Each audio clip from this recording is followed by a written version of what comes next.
Hello बच्चों, let us read the question. The question says if function defined R2 is defined by fx is equal to greatest integer of x minus 3 plus modulus function of x minus 4 for all x belongs to R, then limit x approaches 3 minus fx आपको निकालना है, value पर निकालने। और यहाँ पर जो square में जो दे रखा है आपको रिप्रेजेंट करता है स्क्वायर ब्रैकेट में, वो क्या कौन सा फंक्शन है? Greatest integer function. स्टार्ट करते हैं।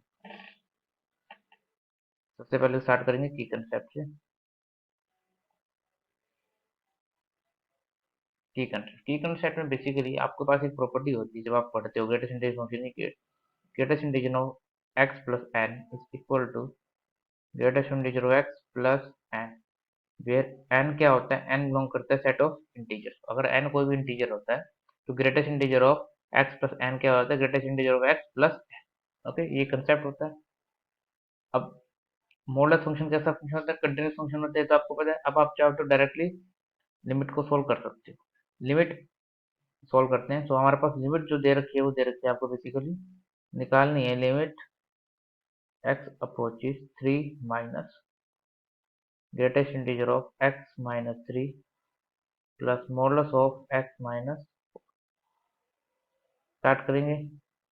लिमिट x approaches 3 minus, सबसे पहले प्रॉपर्टी लगा देंगे जो कि क्वेश्चन में बताई थी, इसको एज इट इज रखेंगे। प्लस माइनस 3 क्योंकि जो कि हमारे पास n इंटीजर है, plus modulus function as it is. Okay, अब आपको पता है, अब जो ग्रेटेस्ट इंटीजर फंक्शन होता है उसकी प्रॉपर्टीज देखते हैं क्या होती है।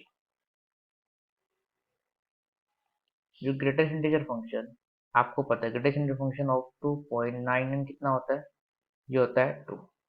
ग्रेटेस्ट इंटीजर ऑफ 3.001 कितना होता है? ये होता है आपके पास 3। ये सब ग्रेटेस्ट इंटीजर फंक्शन की प्रॉपर्टीज होती है जो आप पढ़ते हो। अब क्वेश्चन के अंदर आपको बेसिकली लिमिट निकालनी है। अब जो लिमिट है वो आपकी कंप्लीटली पूरे इस फंक्शन पे डिफाइंड। ये क्या है? कॉन्स्टेंट टर्म है। ये कॉन्स्टेंट टर्म में बाहर आ जाएगी। यहाँ पर जो 3 है डायरेक्टली पुट कर सकते हैं क्योंकि मॉडुलस फंक्शन है, और जो कि कंटिन्यूस डायरेक्टली पुट कर सकते हैं। तो अब आपकी जो लिमिट बनेगी वो बन जाएगी यहाँ से limit x approaches 3 minus greatest integer of x plus minus 3 it is plus limit x approaches 3 minus of गेट modulus function of x minus 4। इसको इट इज चलने देंगे अभी। 3 minus greatest integer of function of x minus 3। यहाँ पर 3 put कर सकते हो डायरेक्ट, क्योंकि 3 प्लस हो 3 माइनस हो 3 कोई फर्क नहीं पड़ता, क्योंकि मॉडुलस फंक्शन है, कंटिन्यूस फंक्शन है। डायरेक्टली पुट कर सकते हैं यहाँ पर प्लस मॉडुलस ऑफ 3 माइनस 4। तो अब आपके पास जो बन गई है वैल्यू बन गई है limit x approaches 3 minus greatest integer of x minus 3 modulus of 3 minus 4 minus one है तो मॉडुलस है तो प्लस वन हो जाएगा। अब ये वैल्यू देखते हैं कितनी आएगी, सोल्व करते हैं। बचेगा limit x approaches 3 minus of greatest integer of x minus 3 plus one कितना होता है? माइनस का 2। अब देखो 3 माइनस है, यहाँ पर 3 माइनस का मतलब क्या होता है कि जो x की वैल्यू है वो क्या है? 3 से कुछ ना कुछ कम है। x अप्रोचेस 3 माइनस का क्या रिप्रेजेंट करता है?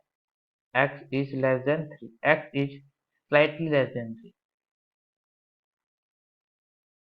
स्लाइटली लेस देन 3 यानी कि x जो 3 से थोड़ा सा कम है।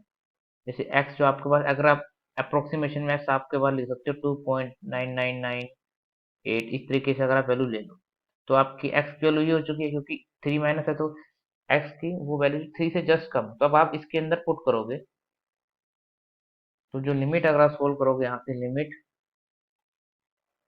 3 minus greatest integer of x, यहाँ पर इस 3 माइनस x की जगह क्या पुट करोगे? अब आप 2.998, और 2.998 का ग्रेटेस्ट इंटीजर फंक्शन क्या होता है? 2 आता है, मैंने बताया था प्रॉपर्टी होती है।